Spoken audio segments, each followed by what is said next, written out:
Shannon, what % of the credit does Kyrie deserve? I saw what you did here, Skip Bayless. What? Don't want me. I don't know what you're talking about. Don't worry about it. Well, I explain it later. I give Kyrie Irving 30% of the credit. I give Kevin Love 5% of the credit. And I give the guy that was born on December 30th, 1984 to one Gloria James 65% of the credit. What? Did you see the same game I saw? Because I'm grading on the Skip Bayless scale. Because Oh. Skip Bayless says the fourth quarter is the money quarter. Oh. Now, LeBron James had 15 points in the fourth quarter. He had 2 assists for another 5 points. So 20 of the 25 points that they scored in the fourth quarter belong to who, Skip Bayless?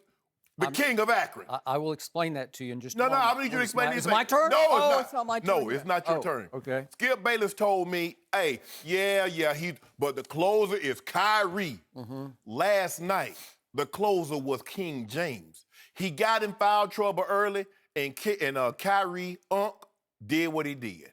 And here's the thing, though, Skip. When LeBron went to the bench, they were down 10. When he came back in the game at the start of the third quarter, they were still down 10. Now, they didn't put any distance between the Cavs, but the Cavs didn't pull closer. So, with that being said, and grading like my good friend Skip Bayless, because I watch him. I'm even trying to, sometimes I come out here with no tie on because Skip do it, because I want to be like Skip. Yeah, Eric, be like Mike. Forget Mike. Be like Skip. Kyrie gets 30. LeBron James gets 65, Kevin Love gets 5, because you've always told me the money quarter is the fourth quarter, and LeBron James was money.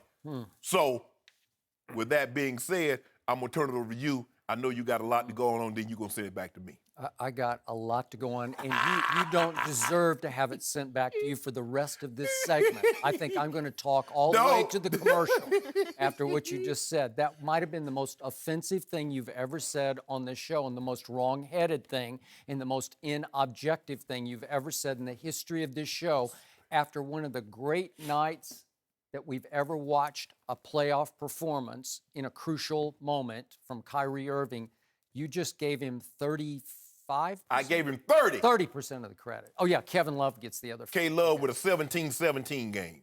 Okay, I'm going to blow up what I was going to do, and I'm going to go right to what you said about the fourth quarter. Okay, do that. Okay, here are LeBron's baskets in the fourth quarter. You ready? No, it's my turn. It's my turn to talk, Go ahead, right? go ahead. Okay.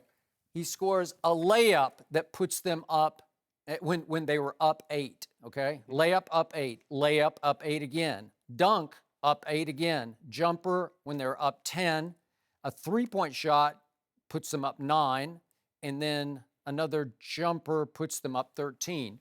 So the game clearly had been decided when he scored 15 late points, and he had 19 after 3 quarters that were the quietest 19 points I have ever seen. And in fact, his total 34 points were the quietest I've ever seen LeBron James score, especially in a playoff game, which is why, back to the question, if you're being truly objective about this, you have to give Kyrie Irving 100% of the credit, 100% for what happened last night. And I realize Kevin Love chipped in with 17 and 17 rebounds. But Kyrie Irving saved the game. He saved the Cavs season. He saved LeBron's legacy.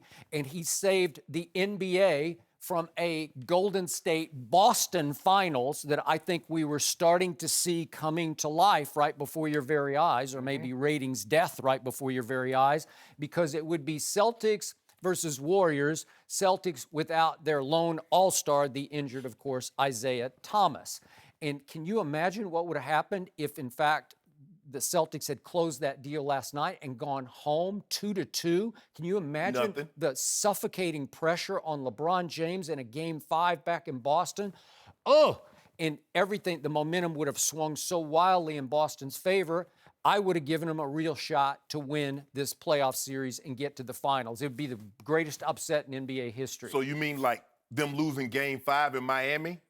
and go down 3-2 and then having to go back to Boston with the big three? You talking about that kind of pressure when he hit 45, 60? Okay. Yeah, I'm just yeah, making but sure. this Okay. is an older LeBron with more scar tissue than he had at that point because he's got a lot of scar tissue and that he's 3-4 in NBA Finals. So back to what happened last night.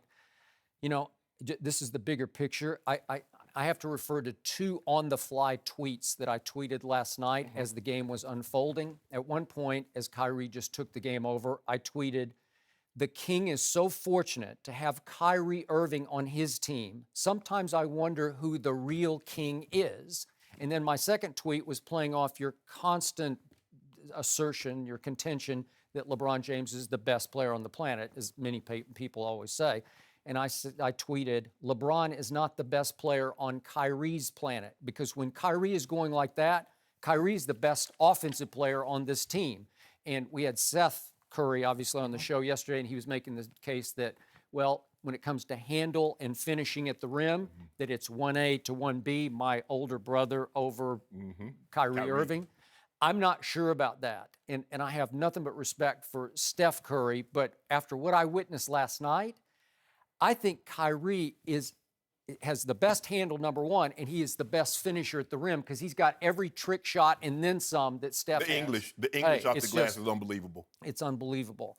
And I loved what Kyrie said after the game because he summed up his mindset and his will when he said, "I kept saying to myself, they cannot tie up this series. They cannot."